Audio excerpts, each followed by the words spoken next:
Welcome to Digital Forum. I'm Michael Bachman, and joining me is my friend and co-host Peter Coffey. Today we have a friend of the show, Tempest Carter, Director of Strategic Tech Initiatives for the City of Philadelphia's Department of Commerce.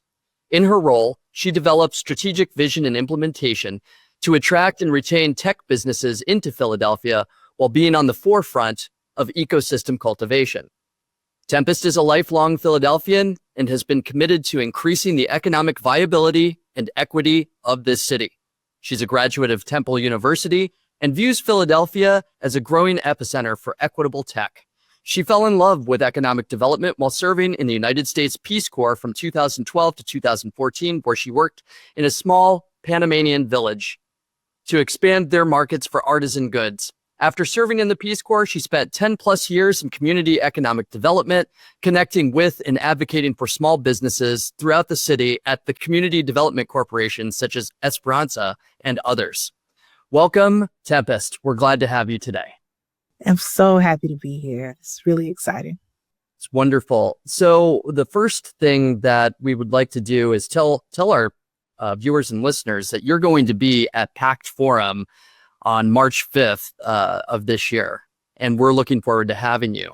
The first thing on our minds, though, is what's keeping you excited? What's going on with what you're doing today, and how are you thinking about AI? Oh, yeah, I'm thinking about AI all the time. Is this a bubble? How is this going to affect the businesses that are growing and desiring to scale here in Philadelphia? What will the global markets have to say when it comes to the amount of investment and growth in this sector?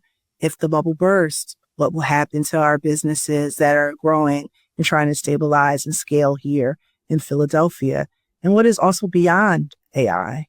There are ways in which AI is generative and on the forefront of incredible health and equity issues. And then there are other spaces where it's mainly being deployed for surveillance. So we're in a really, really interesting, volatile space when it comes to governance, AI adoption, AI cultivation, and the market at large. And I'm really excited to see all the various voices that'll come in that conversation and engage in that conversation. What's going to happen to us as AI rises or falls?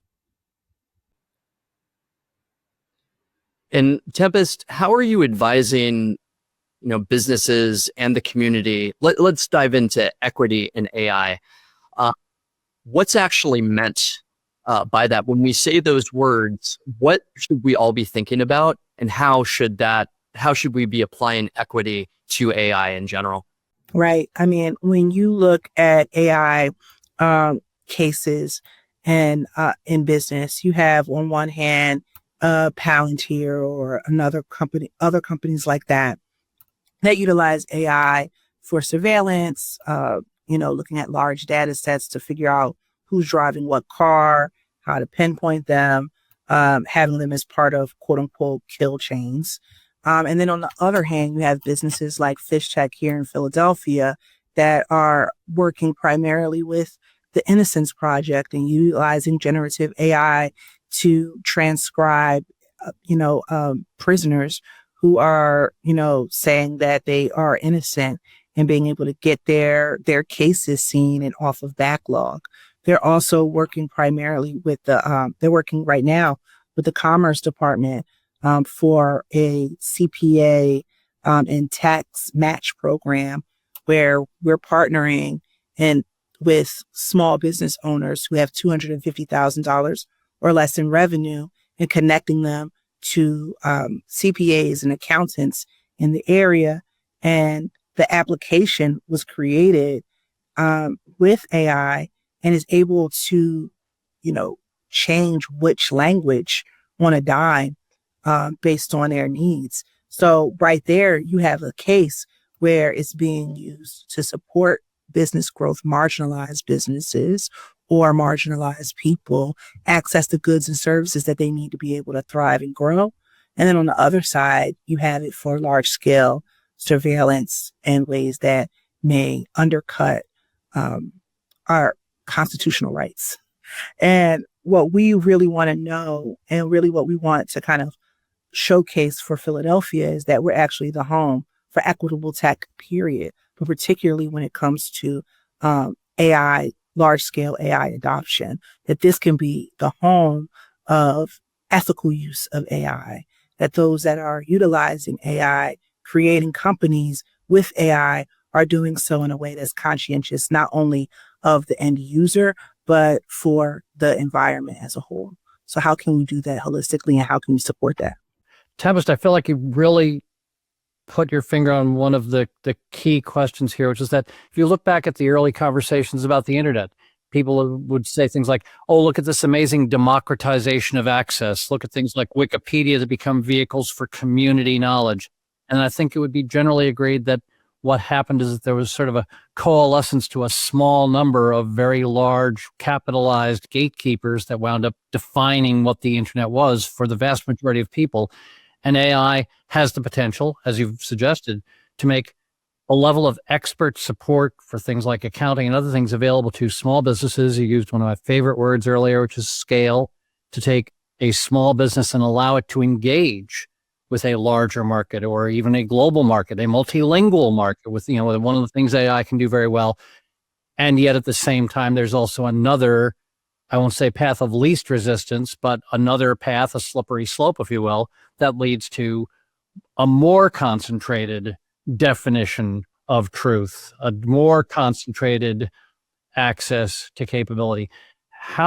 It's so interesting that you're in a Department of Commerce, business development role rather than a technology role, because I feel like you're going to be looking at this through a filter of, how do I use this as a tool for creating opportunity instead of concentrating opportunity? Absolutely. The Commerce Department as a whole is the economic lifeblood of this city, and it is used to support business growth no matter the scale. And so it's so important that whatever vertical we're in, right? Because there are parts of my department that work primarily with advanced manufacturing or the creative economy, or within life sciences and biotech. It doesn't matter the vertical. How are we ensuring that business growth is happening here in Philadelphia, that we're able to get folks hired and improve their quality of life and their earning potential? And the desire for tech and my work within tech is not only because it's something that's cool and engaging and exciting, which it is, but the median income is $141,000 for a tech worker in Philadelphia, which is almost double what the general median is. And so we have a real ability and opportunity here to grow the skill set of Philadelphians, but also their earning potential. I think that it is an economic driver, especially in the classic sense. Now, when we start looking at the past year with these massive layoffs in big tech, which oftentimes are not hitting Philadelphians, but is still having an impact, we have that tension, which is the tension of tech in general. How are we utilizing automation, advancement, and innovation to increase our ability and our capacity? And is that going to then lead to large scale, job loss, which is not what we want as a city office? Well, there's sort of a push-pull or TikTok dynamic here, isn't there, that goes all the way back to the earliest days of Fortran and COBOL. We start by taking what we know how to do, and then we ask, how can we do that better, faster, cheaper with the aid of technology? And only later do we start to say, yeah, but what about all the stuff we were never even trying to do before? Does that open new possibility? And I feel as if you're very much on the talk side of that TikTok dynamic. You want to look at people and say, you may never have thought that you could undertake this, that you lacked the skills, you lacked the capital, you lacked the size of the team that was necessary. And I feel like you're really trying to point a light into the dark corners of the basement and say, hey, look at this opportunity that's waiting for you to pick it up. Absolutely. And we do that through, data. We worked with eConsult last year to publish a state of tech in Philadelphia. We've been working with the Brookings Institute to look at, what the opportunities are around working cross regionally, like looking at the Philly metro and not just being so border focused. It's just Philly versus everybody. But what the amount of economic development, economic growth we leave on the table when we're not working with each other across counties. So, we're looking at those data points and those studies and trying to figure out, hey, how can we filter this and get this to the people who are in spaces of power, not just government power? How do we support via programming and initiatives, which we'll get into, but also how do we get this in the hands of, those CTOs, those CIOs, those people who are, embedded within enterprise or within startups and making decisions on their business development strategies. I'm here to help build that bridge you back created and forth. such a perfect segue from a previous digital forum conversation that we had with Daniel Rock just last week, where we talked about the solo paradox back in 1987 about computers are everywhere except in the productivity statistics. And you reminded me of that when you brought up Brookings, because they did a critique of that solo hypothesis and said the problem is, no, computers aren't everywhere, and you don't know what you're measuring when you say you're measuring productivity. And I wonder how you feel about the degree to which what used to be literally a computer in a glass enclosed room with people in bunny suits tending it, to pervasive computing and data access in people's hands. I mean, Philadelphia pioneered putting apps on people's smartphones that would let them do things like report potholes. I mean, you've gotten IT out into people's hands and lives as a city in a way that's really quite unusual. We also pioneered the computer itself, Peter. The ENIAC was invented here, Yeah. So, we can go back that far if you want to. You and I have the hair color to testify on this. But you're also going to be talking on the panel at Forum about making sure that this ubiquitous availability of the capability does not turn into ungoverned dispersion and lack of control and privacy of data and sensitive information. Yes, guardrails are so deeply important.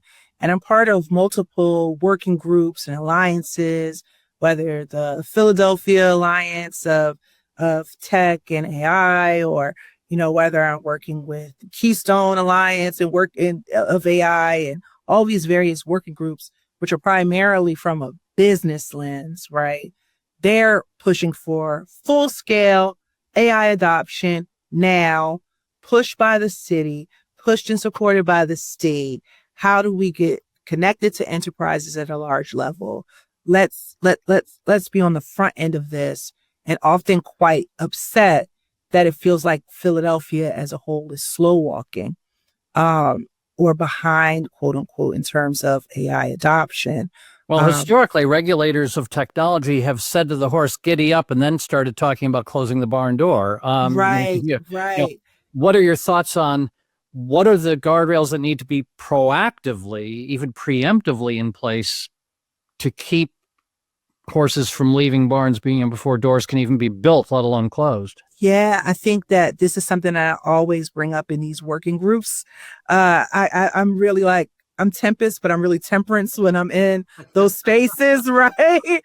Because I'm like, wait, okay, yeah. But if you're looking at from the city perspective, AI has been utilized to take people from their homes, accidentally arrest children and tag them as gang members that have primarily been used to harm Black and brown communities, that are actually, in the news being connected to massive job loss. I mean, y'all PR is pretty bad here. Well, there have been notorious positive feedback loops where crime rates have been used to allocate more police to neighborhoods. And oddly enough, when there are more police in a neighborhood, they notice more crime, and the loop continues to escalate. And it ends up becoming pervasive. And then those that are most marginalized end up being more harmed by technology as opposed to support. So I think that, it was really wonderful to see Councilperson Rue Landau do an AI hearing. She's the chairperson of the tech committee for the council, for city council. And a couple months ago, she had a whole panel on a whole hearing on AI. And she was on the record, and a few other folks on council were on record saying, I'm scared of this. I don't like it.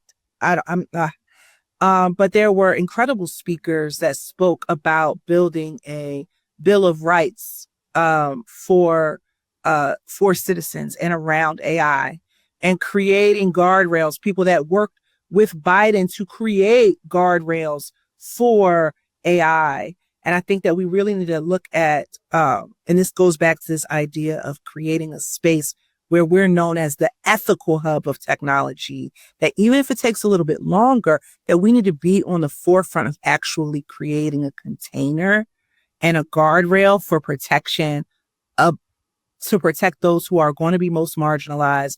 I don't think we should be using AI in health spaces or to see who should get welfare or if they should get, those decision-making issues. I think it's really great for looking at large data sets and cleaning up the data, making sure that we're able to see it clearly, but when it comes to making a decision, I don't think AI should be in the space and in the driver's seat of making decisions for who and what should get either services, should get denied services, or should be put away.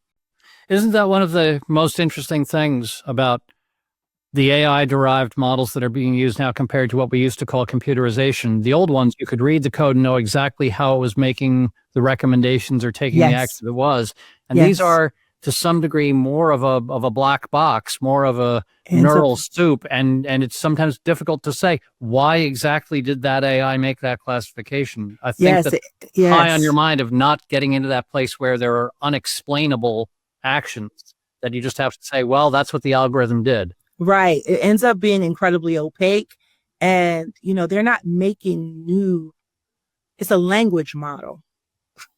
It's not, it is a predictor.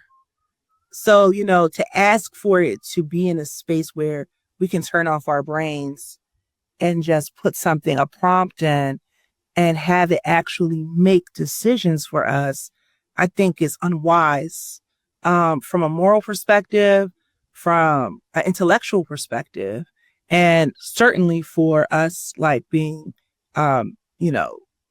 civil servants and for the benefit of residents. Scott Fallman at Carnegie Mellon, who said on a panel a few years ago, and maybe a few decades ago, at some point we'll have machines that can do what people can do, and we'll understand them just as badly as we understand people.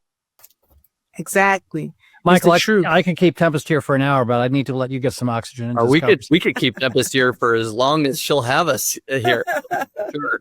Well, I don't want to spill you know that the panel at PACT is definitely going to be surfacing not right and wrong, but different kinds of right. Different kinds of right, different kinds. And there are going to be people on this panel, who have very clear perspectives and very definite perspectives. I don't think anyone is lukewarm on this issue, right? This is a divisive issue, but it's also an exciting one. And to be able to delve through governance, AI, its opportunities and its perils, I think it's a worthwhile conversation to have. So my last question today is, and then we'll save it for the panel on the 5th of March, is what makes Philadelphia, or why Philly? What gives us the opportunity and the right to win here, or the right to have this tech, or to be the hub of AI in general as it relates to equity? From an AI perspective, and even from a larger, broader tech perspective, Philly is where you want to do business, period. So you have the brightest minds in so many universities, not just your Penns and your Temples and your Drexels, but you also have your Villanovas and your Cheneys, where my grandparents went to school, and Lincoln University's incredibly rich HBCUs, and LaSalle. All these wonderful universities coming together, and so much emerging technology spinning out. But as it relates to creating and starting your business here in Philadelphia, we're a great place to do so. We have wonderful programs here at the Commerce Department, Catalyst Grant, which is giving $50,000 for businesses as they are on their growth journey, as they scale. QJP, Quality Jobs Program, which is giving $7,000 unrestricted funds. It's a multiplier effect. If you're creating quality jobs, that's over $16 an hour with paid time off. We know tech is doing that. And then also you have people like me who are on your side and here as a partner, an active partner for advising, for connecting the resource, connecting to investors, connecting to the rest of the ecosystem. You're not getting that in New York.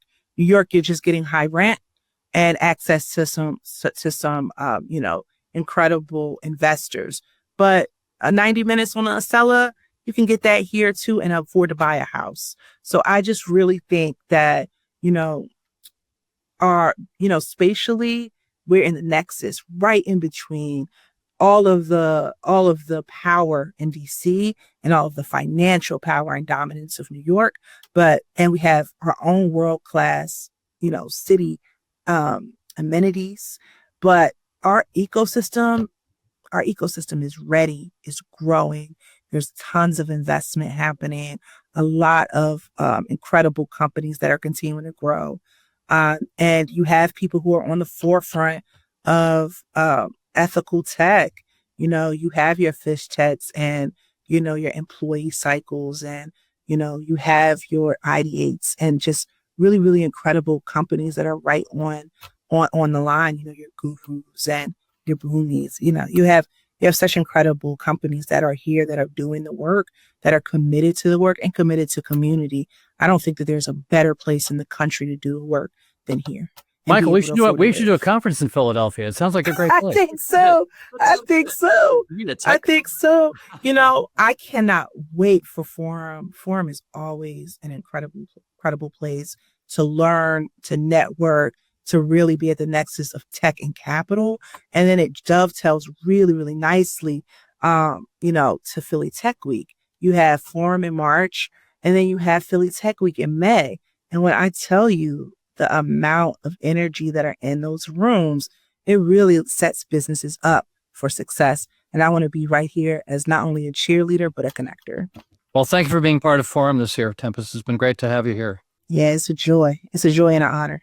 We're lucky to have you in Philly. We're lucky to have you at the conference. We're lucky to have you really making sure that, the ethical tech is on the forefront of everybody's mind. The other thing I'd like to say is Philly is the grittiest city I've ever been a part of and I've ever lived in. And, so I think that's another reason why Philly is just an amazing place to come set up shop.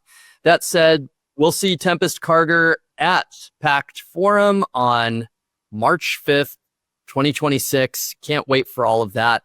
It's going to be exciting. Your panel is going to be, I'm anticipating it's going to be explosive. It's going to be one for the books, believe me.